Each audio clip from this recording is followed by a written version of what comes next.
हाँ, नमस्कार साथियों, कैसे हैं आप लोग? उम्मीद करता हूँ अच्छे होंगे। स्वागत है आपका अपना चैनल स्टडी ऑनलाइन क्लास में। प्यारे साथियों, आज का वीडियो बहुत ही इम्पोर्टेंट होने वाला है साथियों। बिहार बोर्ड 10th परीक्षा 2025 के लिए साथियों। आज साइंस का साथियों यानी फिजिक्स क्लास 10th के लिए साथियों ये मोस्ट सब्जेक्टिव क्वेश्चन है साथियों, जो आपके परीक्षा में डायरेक्ट पूछा जाएगा साथियों। 10 लघु उत्तरीय प्रश्न है साथियों सब्जेक्टिव, जो परीक्षा में लड़ने वाला प्रश्न है साथियों 2025 के बोर्ड एग्जाम में साथियों। साथियों, हमारे साथ रोज़ जुड़िए सुबह 7-10 बजे और रात 8 बजे साथियों। रात में 8 बजे आपको स्पेशलिस्ट मैथ पढ़ाई जाएगी साथियों आप लोगों को, और सुबह में ऑल सब्जेक्ट का ऑब्जेक्टिव हो गया, सब्जेक्टिव हो गया, सब क्वेश्चन पढ़ाया जाएगा साथियों। साथियों, अगर वीडियो पसंद आए तो लाइक शेयर कमेंट जरूर कीजिएगा साथियों। अगर आप अभी तक पिछले वीडियो नहीं देखे हैं साइंस का फिजिक्स का मोस्ट इम्पोर्टेंट सब्जेक्टिव क्वेश्चन, तो जा कर के आप लोग चैनल पर देख सकते हैं साथियों, और नहीं तो हम वीडियो के डिस्क्रिप्शन में लिंक दे देंगे साथियों। चलिए साथियों, प्रश्न को स्टार्ट करते हैं। और प्रश्न एक है साथियों, प्रश्न एक है कि अबिंदुकता क्या है, समझावे साथियों। वेरी इंपॉर्टेंट प्रश्न है साथियों। प्रश्न एक एमवीवीआई प्रश्न है साथियों, एमवीवीआई प्रश्न है साथियों कि अबिंदुकता क्या है, समझावे साथियों।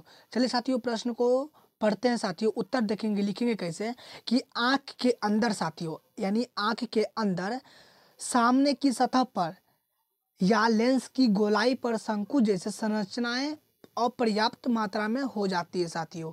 आंख के अंदर के सामने की सतह पे साथियों, जो आंख होती है साथियों, उसके सामने के सतह पे लेंस की गोलाई पर, जहाँ पर लेंस होता है, जैसे मान लीजिए ये आंख है साथियों और ये लेंस है।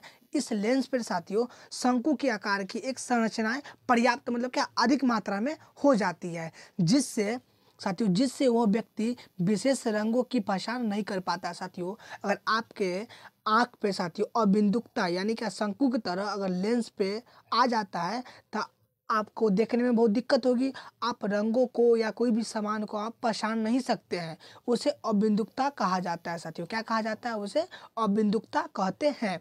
तो आंख के अंदर वाले सामने की सतह पर लेंस की गोलाई पर शंकु जैसे संरचनाएं अपर्याप्त मात्रा में हो जाती है साथियों, जिससे वह व्यक्ति विशेष रंगों की पहचान नहीं कर पाता है। उसे अबिंदुकता कहते हैं साथियों। अब देखिए साथियों यहाँ पे कि यह रोग वंशानुगत होता है साथियों, यानी अगर आपके पूर्वजों को हुआ है तो आपको भी होगा साथियों। इस रोग का उपचार दर्पण के द्वारा किया जाता है साथियों, और इसका उपकार साथियों, उपचार जुगाड़ बेलनाकार दर्पण के द्वारा किया जाता है साथियों। अगर ये साथियों आप लोगों के बोर्ड एग्जाम में ये प्रश्न आएगा साथियों, तो आप लोग लिख दीजिएगा। क्या लिखिएगा कि आंख के अंदर की सतह पर साथियों यह लेंस की गोलाई पर शंकु जैसे संरचना अपर्याप्त मात्रा में होती है, जिससे वह व्यक्ति विशेष रंगों की पहचान नहीं कर पाता है साथियों। अगर आपके आंख के लेंस पर कोई वस्तु छप जाती है साथियों, आंख ढक जाता है, तो आपको क्या होगा, सामने वाले वस्तु को देखने में पहचानने में दिक्कत होगी साथियों। उसे क्या कहा जाता है? उसे अबिंदुकता कहा जाता है।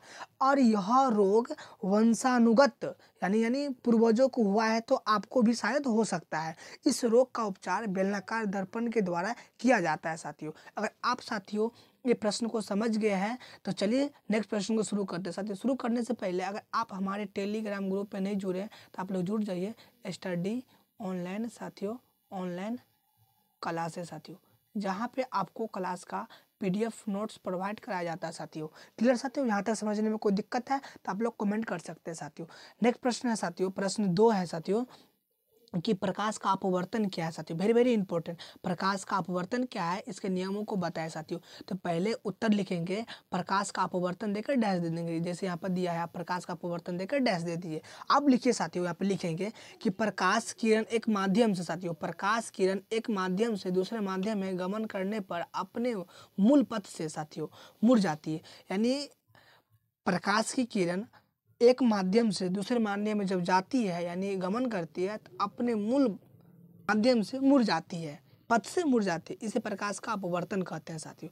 अपवर्तन का कारण साथियों देंगे तो विभिन्न माध्यमों में प्रकाश की चाल भिन्न भिन्न होने के कारण प्रकाश का अपवर्तन होता है साथियों। प्रकाश का अपवर्तन कैसे होता है? तो विभिन्न माध्यम में प्रकाश की चाल भिन्न भिन्न होती है, जिसके कारण प्रकाश का अपवर्तन होता है साथियों।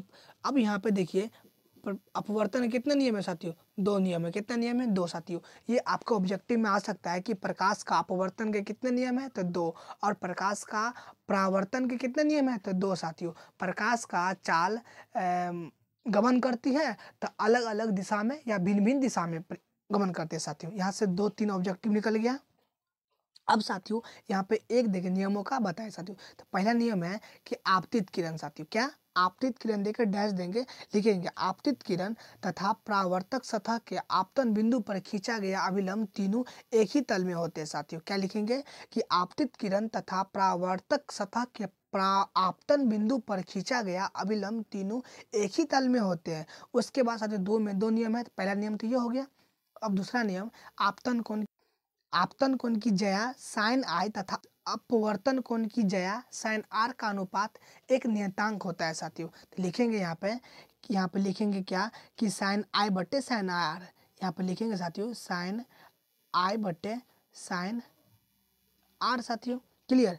अब साथियों लेकिन ये क्या होता है? ये कांस्टेंट होता है साथियों। क्या होता है? कांस्टेंट होता है साथियों, नियतांक होता है, इसका मान बदलता नहीं। इस नियम को स्नेल का नियम भी कहा जाता है, स्नेल्स लॉ भी कहा जाता है साथियों। वेरी वेरी इंपॉर्टेंट प्रश्न है साथियों। ये आपके बोर्ड एग्जाम में ये प्रश्न आ सकता है, तो आप लोग लिख दीजिएगा कि प्रश्न है साथियों प्रकाश का अपवर्तन क्या है, इसके नियमों को बताए। तो प्रकाश का अपवर्तन देकर डैश दीजिएगा, लिखिएगा कि प्रकाश की किरण एक माध्यम से दूसरे माध्यम में गमन करने पर वो अपने मूल पथ से मुड़ जाती है, जिसे प्रकाश का अपवर्तन कहते हैं। उसके बाद साथियों प्रकाश का कारण देकर डैश दीजिएगा और लिखिएगा विभिन्न माध्यम में प्रकाश की चाल भिन्न भिन्न होने के कारण प्रकाश का अपवर्तन होता है साथियों। उसके बाद अब प्रकाश का अपवर्तन के कितने नियम है? तो 2 नियम है। कौन कौन नियम है? तो पहला नियम है साथियों आपतित किरण तथा परावर्तक सतह पर आपतन बिंदु पर खींचा गया अभिलंब तीनों एक ही तल में होते हैं। और आपतन कोण की ज्या साइन आई तथा अपवर्तन कोण की ज्या साइन आर का अनुपात एक नियतांक होता है। जैसे लिख सकते हैं अर्थात साथियों साइन आई बट्टे साइन आर क्या है साथियों? This is a constant. यह एक कांस्टेंट है साथियों, यानी यह एक नियतांक है। इस नियम को स्नेल का नियम भी कहा जाता है। स्नेल नियम को लॉ ऑफ स्नेल भी लिख सकते हैं। क्लियर साथियों, यहाँ तक समझने में कोई दिक्कत? साथियों कोई दिक्कत नहीं। ये आपके बोर्ड एग्जाम में साथियों 100% आने की संभावना है ये प्रश्न को साथियों 2025 के बोर्ड परीक्षा में साथियों आप लोग लिख दीजिएगा। चलिए साथियों नेक्स्ट प्रश्न को देखते हैं साथियों। प्रश्न 3 है साथियों, किसी चालक का प्रतिरोध किन किन बातों पर निर्भर करता है साथियों? वेरी वेरी इंपॉर्टेंट साथियों, ये बोर्ड एग्जाम 2025 के पॉइंट ऑफ व्यू से साथियों। उत्तर है किसी चालक का प्रतिरोध निम्नलिखित बातों पर निर्भर करता है साथियों। उत्तर क्या लिखेंगे? किसी चालक का प्रतिरोध निम्नलिखित बातों पर निर्भर करती है। एक बार साथियों चालक की लंबाई पर साथियों, वेरी वेरी इंपॉर्टेंट। क्या है? चालक का प्रतिरोध उस चालक की लंबाई का सीधा समानुपाती होता है साथियों। चालक का प्रतिरोध जो होता है उस चालक की लंबाई का सीधा समानुपाती होता है, यानी अर्थात लंबाई बढ़ने पर उसका प्रतिरोध बढ़ता है। अगर आप लंबाई को बढ़ाते हैं तो उसका प्रतिरोध भी क्या होगा? बढ़ेगा साथियों। कोई दिक्कत यहाँ तक समझने में? कोई दिक्कत नहीं। दूसरा साथियों चालक के अनुप्रस्थ प्रतिच्छेद क्षेत्रफल पर चालक का प्रतिरोध उसके अनुप्रस्थ प्रतिच्छेद के क्षेत्रफल का व्युत्क्रमानुपाती होता है साथियों। क्या होता है? यानी चालक के अनुप्रस्थ प्रतिच्छेद के क्षेत्रफल पर चालक का प्रतिरोध उसके अनुप्रस्थ प्रतिच्छेद के क्षेत्रफल का व्युत्क्रमानुपाती होता है, यानी अर्थात चालक के अनुप्रस्थ प्रतिच्छेद के क्षेत्रफल बढ़ने पर उस चालक का प्रतिरोध घटता है साथियों। यानी क्या कहता है? अगर आप क्षेत्रफल को बढ़ाएंगे साथियों, यहाँ तक समझने में कोई दिक्कत नहीं। 2 क्या था? चालक के अनुप्रस्थ प्रतिच्छेद के क्षेत्रफल पर चालक का प्रतिरोध उसके अनुप्रस्थ प्रतिच्छेद के क्षेत्रफल का व्युत्क्रमानुपाती होता है, यानी अर्थात चालक के अनुप्रस्थ प्रतिच्छेद के क्षेत्रफल बढ़ने पर साथियों, अगर आपका प्रतिच्छेद का क्षेत्रफल बढ़ेगा तो चालक का प्रतिरोध क्या होगा साथियों? कम होगा। तीसरा है साथियों चालक की प्रकृति पर चालक का प्रतिरोध चालक पदार्थ की प्रकृति पर निर्भर करता है साथियों। क्या करता है? चालक की प्रकृति पर चालक का प्रतिरोध चालक पदार्थ की प्रकृति पर निर्भर करता है, यानी अर्थात अलग अलग चालक पदार्थों का प्रतिरोध भिन्न भिन्न होता है। क्या होगा साथियों, चालक की प्रकृति पर चालक का प्रतिरोध चालक पदार्थ की प्रकृति पर निर्भर करता है, यानी अर्थात अलग अलग चालक पदार्थों का प्रतिरोध भिन्न भिन्न होता है। क्लियर साथियों। अब चौथा पॉइंट है साथियों, वेरी वेरी इंपॉर्टेंट। चालक के ताप पर चालक पदार्थ का प्रतिरोध उस पदार्थ का साथियों, चालक के ताप पर चालक पदार्थ का प्रतिरोध उस पदार्थ के ताप पर निर्भर करता है। प्रायः चालक पदार्थ के ताप बढ़ने पर उसका उस पदार्थ का प्रतिरोध बढ़ता है साथियों। वेरी वेरी इंपॉर्टेंट प्रश्न है साथियों। आप लोग क्या बोर्ड एग्जाम में आएगा तो आप लोग लिख दीजिएगा साथियों। ये बोर्ड एग्जाम में 100% आने की 110% साथियों गारंटी बनती है ये प्रश्नों को बोर्ड एग्जाम में आने के लिए साथियों। क्या लिखिएगा, चालक का प्रतिरोध निम्नलिखित बातों पर निर्भर करता है। एक में चालक की लंबाई पर साथियों, तो क्या लिखेंगे, चालक का प्रतिरोध उस चालक की लंबाई का सीधा समानुपाती होता है, यानी अर्थात चालक की लंबाई बढ़ने पर उसका प्रतिरोध भी क्या होगा, बढ़ेगा साथियों। 2 नंबर, चालक के अनुप्रस्थ प्रतिच्छेद के क्षेत्रफल पर चालक का प्रतिरोध उसके अनुप्रस्थ प्रतिच्छेद के क्षेत्रफल का व्युत्क्रमानुपाती होता है, यानी अर्थात चालक के अनुप्रस्थ प्रतिच्छेद के क्षेत्रफल बढ़ने पर उस चालक का प्रतिरोध घटता है। पॉइंट नंबर 3, चालक की प्रकृति पर चालक का प्रतिरोध चालक पदार्थ की प्रकृति पर निर्भर करता है, अर्थात यानी अलग अलग चालक पदार्थ का प्रतिरोध भिन्न भिन्न होता है। बिल्कुल सही है। चौथा पॉइंट साथियों, ताप चालक के ताप पर चालक पदार्थ का प्रतिरोध उस पदार्थ के ताप पर निर्भर करता है। प्रायः चालक पदार्थ के ताप बढ़ने से उस पदार्थ का प्रतिरोध बढ़ता है साथियों। क्या साथियों ये प्रश्न आप लोगों को समझ में आया? साथियों समझ में आया तो आप लोग कमेंट करके बताइएगा यस सर समझ में आ गया। चलिए साथियों नेक्स्ट प्रश्न को देखते हैं। प्रश्न नंबर 4 साथियों वेरी वेरी इंपॉर्टेंट है। एसआई मात्रक के साथ विद्युत धारा विभवांतर और प्रतिरोध को परिभाषित करें। साथियों वेरी वेरी इंपॉर्टेंट प्रश्न है साथियों। साथियों ये आपके बोर्ड एग्जाम में आने की संभावना है साथियों, इसको ट्रिपल स्टार लगाते हैं साथियों। ये आपके बोर्ड एग्जाम में आने की संभावना है साथियों। उत्तर है साथियों, विद्युत धारा का क्या कहते हैं, एसआई मात्रक, या विद्युत धारा किसे कहते हैं उसका एसआई मात्रक, विभवांतर किसे कहते हैं उसका एसआई मात्रक, प्रतिरोध किसे कहते हैं उसका एसआई मात्रक साथियों। तो लिखिए उत्तर में, विद्युत धारा किसी चालक में प्रवाहित होने वाला आवेश के प्रवाह की दर को क्या कहते हैं, विद्युत धारा कहते हैं साथियों।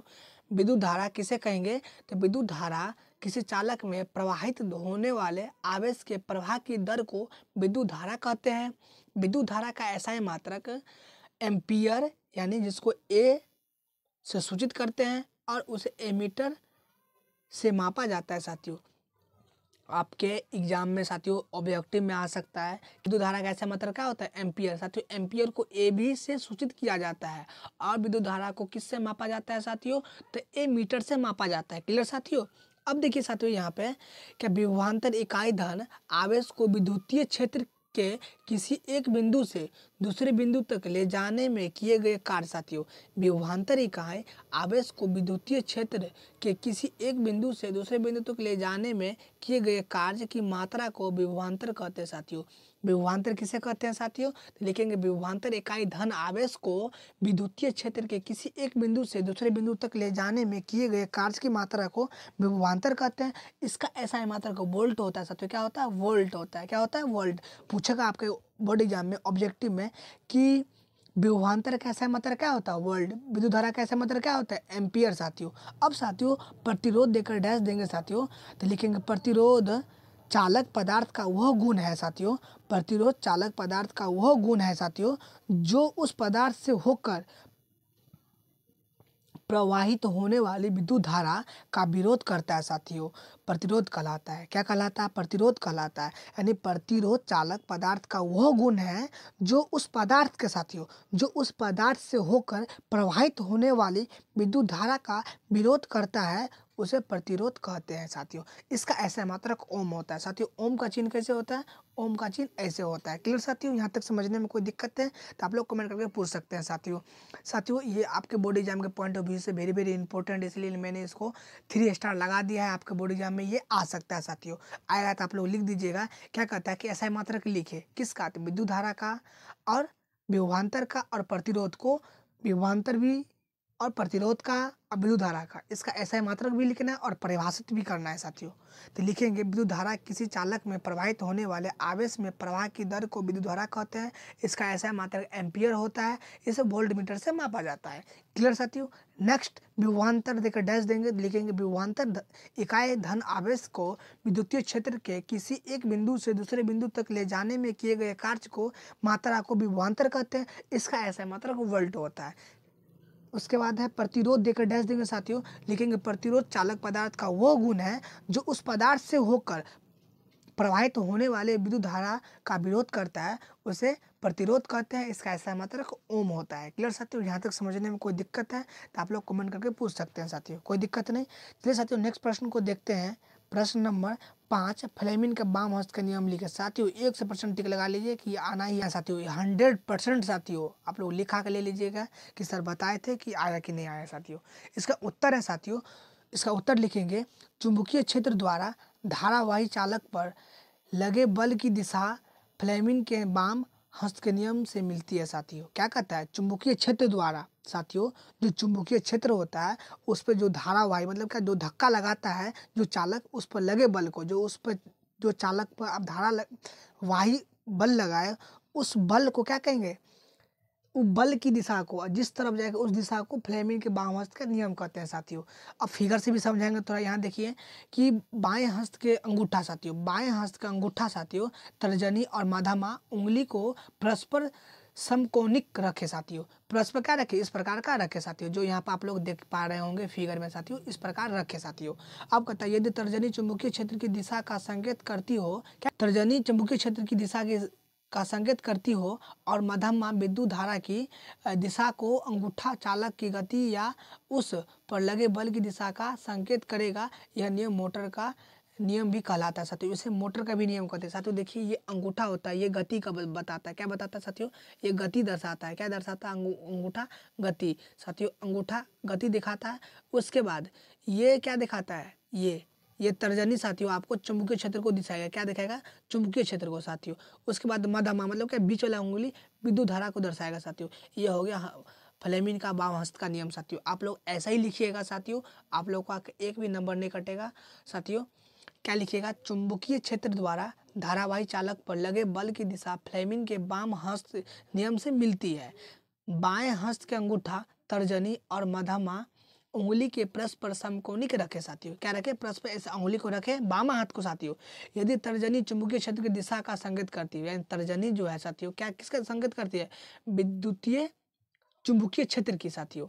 और मध्यमा विद्युत धारा की साथियों, मध्यमा जो बीच वाला होते हैं उसको क्या कहते हैं, विद्युत धारा के संकेत करता है। और अंगूठा गति के दिशा को साथियों करती है। उस नियम को क्या कहेंगे, फ्लेमिंग का बाम हस्त का नियम साथियों। क्या साथियों, ये प्रश्न को समझने में थोड़ा सा भी दिक्कत हुआ साथियों, ऐसे याद कीजिए, अंगूठा गति का दिशा, तर्जनी चुंबकीय क्षेत्र का, और मध्यमा विद्युत धारा का साथियों। सिंपल बात है साथियों। क्या याद हुआ ये प्रश्न साथियों, हाँ सर याद हो गया। चलिए साथियों नेक्स्ट प्रश्न को देखते हैं। प्रश्न नंबर 6 है, वेरी वेरी इंपॉर्टेंट साथियों, एमबीबी प्रश्न है साथियों। आप लोग लिख करके इसको याद कर लीजिए साथियों नोटबुक में। और साथियों अगर अभी तक हमारे टेलीग्राम ग्रुप पे नहीं जुड़े हैं तो आप लोग जुड़ जाइए साथियों। स्टडी ऑनलाइन क्लासेस साथियों, जहाँ पे साथियों आपको क्लास का पीडीएफ नोट प्रोवाइड कराया जाता है साथियों। ये उसका उत्तर देखिए साथियों। क्वेश्चन क्या था, नाभिकीय विखंडन अभिक्रिया क्या है साथियों। प्रश्न साथियों वेरी वेरी इंपॉर्टेंट है। क्या है, नाभिकीय विखंडन अभिक्रिया क्या है साथियों। इसका उत्तर देखेंगे, लिखेंगे नाभिकीय ऊर्जा साथियों। क्या लिखेंगे, नाभिकीय ऊर्जा उत्पन्न करने के लिए जो प्रक्रिया का उपयोग होता है साथियों, नाभिकीय ऊर्जा का उत्पन्न करने के लिए जो प्रक्रिया का उपयोग होता है उसे नाभिकीय विखंडन अभिक्रिया कहा जाता है साथियों। वेरी वेरी इंपॉर्टेंट है। उसे नाभिकीय ऊर्जा उत्पन्न करने के लिए जो प्रक्रिया का उपयोग होता है उसे नाभिकीय विखंडन अभिक्रिया कहा जाता है साथियों। क्लियर। उसके बाद लिखेंगे इसमें रेडियो सक्रिय तत्व यूरेनियम या थोरियम जैसे भारी परमाणु निम्न ऊर्जा न्यूट्रॉन द्वारा बमवर्मित होते हैं तो ये हल्के नाभिकों में टूट जाता है साथियों। ये साथियों उसका कहने का मतलब ये हुआ कि इसमें रेडियो सक्रिय तत्व यूरेनियम जैसे प्लूटोनियम या थोरियम जैसे भारी परमाणु निम्न ऊर्जा रहती है। न्यूट्रॉन द्वारा साथियों बम वर्मित होते हैं तो ये हल्के नाभिकों में टूट जाते हैं और ऊर्जा की विशाल मात्रा साथियों क्या होता है, ऊर्जा की विशाल मात्रा उत्पन्न होती है साथियों। स्वाभाविक बात है साथियों, जब टूट जाएगा तो बहुत सारा मात्रा में आएगा साथियों। यह अभिक्रिया नाभिकीय विखंडन कहलाती है साथियों। क्या लिखेंगे कि नाभिकीय ऊर्जा उत्पन्न करने के लिए जो प्रक्रिया का उपयोग होता है उससे नाभिकीय विखंडन अभिक्रिया कहा जाता है। इसमें रेडियो सक्रिय तत्व यूरेनियम, प्लूटोनियम या थोरियम जैसी भारी परमाणु ऊर्जा निम्न न्यूट्रॉनों द्वारा बम वर्मित होते हैं तो ये हल्के नाभिकों में टूट जाते हैं और ऊर्जा की विशाल मात्रा उत्पन्न करती है। यह अभिक्रिया नाभिकीय विखंडन कहलाती है साथियों। क्या साथियों ये प्रश्न को समझने में थोड़ा सा भी दिक्कत हुआ तो आप लोग कमेंट करके पूछ सकते हैं साथियों। कोई दिक्कत नहीं साथियों, दिक्कत नहीं हुआ तो नेक्स्ट प्रश्न को देखते हैं साथियों। प्रश्न 7 है, अवतल लेंस को अभिसारी लेंस क्यों कहा जाता है? साथियों वेरी इंपॉर्टेंट साथियों, एमबीबीआई प्रश्न है, इसको लिख करके याद कर लीजिए। आपके बोर्ड एग्जाम में 100% आने की संभावना है 2025 में साथियों, इसलिए इसको लिख करके आप लोग थोड़ा याद कर लीजिए साथियों। क्या याद कीजिएगा साथियों? उत्तर देखेंगे। प्रश्न है साथियों, अवतल लेंस को अभिसारी लेंस क्यों कहा जाता है साथियों? इसका उत्तर जान लेते हैं। जब प्रकाश की समांतर किरणें साथियों, जब प्रकाश की समांतर किरणें किसी अवतल लेंस पर आपतित होती है साथियों, जब प्रकाश की समांतर किरणें किसी अवतल लेंस पर आपतित होती है तो लेंस के अपवर्तन के बाद साथियों, तो लेंस अपवर्तन के बाद ये समांतर किरणें आपस में एक दूसरे से फैलती जाती है साथियों। क्या कहता है कि जब प्रकाश की समांतर किरणें साथियों, जब प्रकाश से समान किरणें जाएगी साथियों, जब प्रकाश से समान किरणें जाएगी तो अवतल लेंस पर आपतित होती है यानी जाके पड़ती है। तो लेंस के अपवर्तन के बाद जब जो लेंस रिफ्लेक्सिव पड़ती है साथियों, उसके बाद समांतर किरणें आपस में एक दूसरे से फैल जाती है साथियों। क्या होती है? फैल जाती है, यानी अर्थात ऐसा लेंस किरणों को अपसरित करता है साथियों। ऐसा लेंस किरणों को क्या करता है? अपसरित कर लेता है, अपने ओर खींच लेता है साथियों। और इसी गुण के कारण अवतल लेंस को साथियों अपसारी लेंस कहा जाता है साथियों। इसीलिए साथियों इसी गुण के कारण अवतल लेंस को अपसारी लेंस कहा जाता है। क्या साथियों ये प्रश्न को समझने में थोड़ा सा भी दिक्कत हुआ? इसका उत्तर कैसे लिखेंगे बोर्ड एग्जाम में? लिखेंगे जब प्रकाश की समांतर किरणें किसी अवतल लेंस पर आपतित होती है तो लेंस के अपवर्तन के बाद ये समांतर किरणें आपस में एक दूसरे से फैलती जाती है साथियों। यानी अर्थात लिखेंगे, अर्थात ऐसा लेंस किरणों को अपसरित करता है।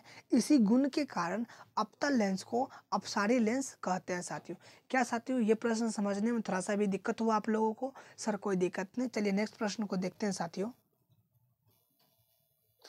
प्रश्न 8 है कि एम्पियर को परिभाषित करें साथियों। वेरी इंपॉर्टेंट साथियों, इसको एमवीबीआई भी टिक लगा सकते हैं साथियों, एमवीबीआई साथियों ये प्रश्न आपके बोर्ड एग्जाम में आने की संभावना है साथियों, इसलिए आप लोग इसको नोटबुक में लिख करके याद कर लीजिए। अगर आप अभी तक हमारे टेलीग्राम ग्रुप पे नहीं जुड़े हैं तो आप लोग क्लिक करके जुड़ जाइए, जहाँ पे आप लोगों के क्लास का PDF नोट्स प्रोवाइड कराया जाता है साथियों।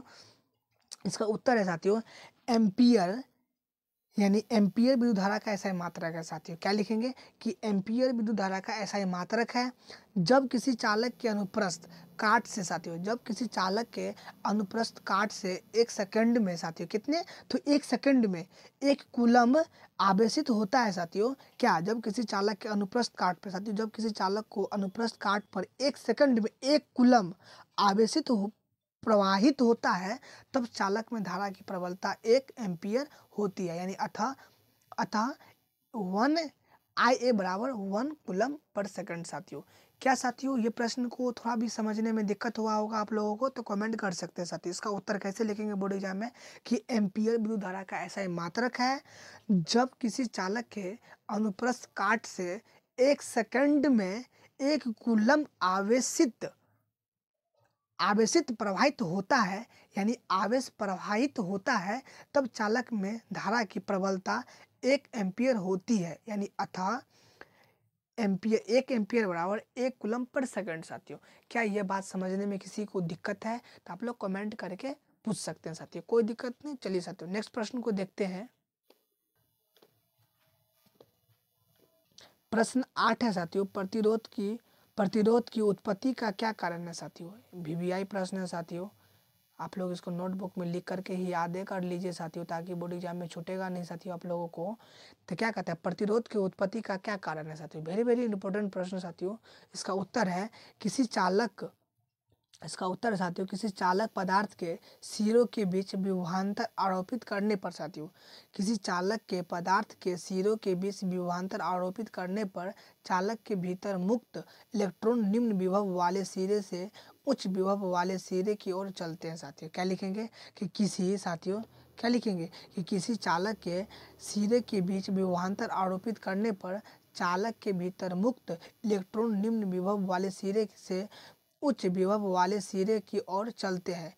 ये मुक्त इलेक्ट्रॉन चालक परमाणु से टकराते हैं, जिससे इलेक्ट्रॉन अपनी ऊर्जा का कुछ अंश खो देते हैं साथियों। जब आप किसी से टकराएंगे तो स्वाभाविक बात है कि आपका कुछ ना कुछ एनर्जी लॉस होगा या कुछ ना कुछ आपका नुकसान होगा साथियों। उसके बाद देखिए, ऊर्जा की यह हानि चालक में ऊष्मा के रूप में प्रकट होती है। इसी अर्थ में चालक में प्रतिरोध उत्पन्न होता है। विभिन्न पदार्थों का प्रतिरोध भिन्न भिन्न होता है साथियों। क्या लिखेंगे इसका उत्तर साथियों बोर्ड एग्जाम में, किसी चालक पदार्थ के सिरों के बीच विभवांतर आरोपित करने पर चालक के भीतर मुक्त इलेक्ट्रॉन निम्न विभव वाले सिरे की उच्च विभव वाले सिरे की ओर चलते हैं। ये मुक्त इलेक्ट्रॉन चालक परमाणु से टकराते हैं, जिससे इलेक्ट्रॉन अपनी ऊर्जा खो देते हैं, यानी अपनी ऊर्जा के कुछ अंश खो देते हैं। ऊर्जा की यह हानि चालकों में ऊष्मा के रूप में प्रकट होती है साथियों। इसी अर्थ में चालक में प्रतिरोध उत्पन्न होता है। विभिन्न पदार्थों का प्रतिरोध विभिन्न होता है, यानी भिन्न भिन्न होता है, यानी अलग अलग होता है साथियों। अगर आप अभी तक हमारे स्टडी ऑनलाइन चैनल को सब्सक्राइब नहीं किए तो आप लोग सब्सक्राइब कर दीजिए, स्टडी ऑनलाइन क्लासेस साथियों, जहाँ पर साथियों आप लोगों के लिए धमाकेदार। आप लोग अभी तक टेलीग्राम ग्रुप पे नहीं जुड़े हैं तो साथियों यही है स्टडी ऑनलाइन क्लासेस, आप लोग सर्च करके जुड़ जाइए साथियों। नहीं तो चैनल के डिस्क्रिप्शन में लिंक दिया गया है साथियों, वहाँ पे आप लोग जा करके जुड़ सकते हैं डायरेक्ट लिंक से साथियों। क्लियर साथियों, यहाँ तक समझने में कोई दिक्कत? सर कोई दिक्कत नहीं बच्चों, दिक्कत नहीं है। तो नेक्स्ट प्रश्न है साथियों, प्रश्न 10 है साथियों, कि उत्तल लेंस को अभिसारी लेंस क्यों कहा जाता है साथियों। वेरी वेरी इंपॉर्टेंट साथियों प्रश्न, जो आपके 2025 के लिए साथियों 110% पूछने की संभावना है साथियों। क्या है उत्तर लिखेंगे साथियों, कि उत्तर लिखेंगे साथियों, उत्तर लेंस को अभिसारी लेंस इसलिए कहा जाता है साथियों, कि उत्तर लेंस को अभिसारी लेंस इसलिए कहा जाता है क्योंकि यह लेंस अपने माध्यम से साथियों, उत्तर लेंस को अभिसारी लेंस इसलिए कहा जाता है क्योंकि यह लेंस अपने माध्यम से गुजरने वाली प्रकाश की किरणें को अपसरित कर लेता है। क्या कर लेता है? अपसरित कर देता है। उत्तर लेंस का प्रयोग सामान्यतः छवियों को, यानी छवि मतलब क्या, अक्षरों को छोटा करके देखने में प्रयुक्त होता है साथियों। वेरी वेरी इंपॉर्टेंट प्रश्न है साथियों आपके बोर्ड एग्जाम के पॉइंट ऑफ व्यू से, कि उत्तर लेंस को अभिसारी लेंस इसलिए कहा जाता है क्योंकि यह लेंस अपने माध्यम से गुजरने वाली प्रकाश की किरणें को अपसरित कर देता है। उत्तर लेंस का प्रयोग सामान्यतः छवियों को छोटा करके देखने में उपयोग किया जाता है या उपयोग होता है साथियों। क्या साथियों ये प्रश्न को समझने में कोई दिक्कत है तो आप लोग बेहिचक कमेंट करके पूछ सकते हैं, सर कोई दिक्कत है। साथियों सारा प्रश्न को साथियों अगर याद हो तो ठीक है, नहीं याद हो साथियों नोटबुक में लिख कर तब याद करना है, ताकि आपका लिखने का भी प्रैक्टिस हो जाए और याद भी हो जाए। एक पंथ दुई काज साथियों, एक तीर से दो निशाना हो जाएगा साथियों। चलिए साथियों मिलते हैं नेक्स्ट वीडियो में साथियों, नेक्स्ट सब्जेक्ट के साथ, नेक्स्ट टॉपिक के साथ साथियों। पढ़ते रहिए, हंसते रहिए, मुस्कुराते रहिए और अपने माता पिता का नाम रोशन करते रहिए साथियों। मिलते हैं नेक्स्ट वीडियो में, धन्यवाद साथियों।